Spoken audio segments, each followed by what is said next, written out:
তো এই সত্যগুলো জানার পরে সাংচে মাথা ঠিক থাকে না। সে এগুলো বিশ্বাস করতে পারে না যে আসলে নিশি তাকে ধোঁকা দেয়নি, বরং তার সাথে এই ঘটনাগুলো ঘটেছিল। সুখবর সুখবর সুখবর, আমার দর্শকদের জন্য সুখবর।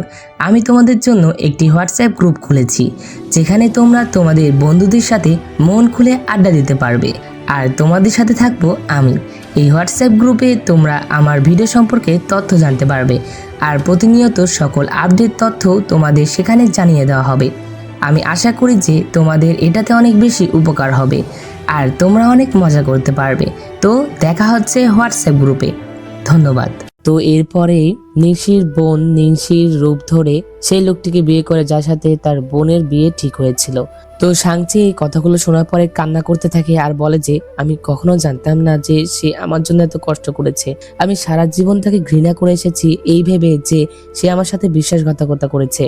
তো এইখানে মিরাজ প্রাসাদের মাস্টার আরো কিছু কথা বলে। সে বলে যে আসলে তার বোনের দেহ স্বর্গীয় দেহ ছিল, আর তার বোনের স্পিরিচুয়াল চ্যানেলগুলো স্পিরিচুয়াল পাওয়ারের উৎস ছিল, আর তার গর্ভই প্রাণশক্তির মূল ছিল। তার এই দেহের আয়ুষ্কাল 1000 বছরের ছিল, যার জন্য তার প্রাণশক্তি অর্থাৎ তার গর্ভে যে প্রাণশক্তি আছে সেটা। তো এই অসম্ভব সুন্দর ড্রামাটি দেখতে হলে সিয়ার সাগর মুভি এক্সপ্লেন চ্যানেলটি সাবস্ক্রাইব করে পাশে থাকা বেল বাটনটি অল ক্লিক করে দাও। তো দেখা হচ্ছে এক্সপ্লেনে। আল্লাহ হাফেজ।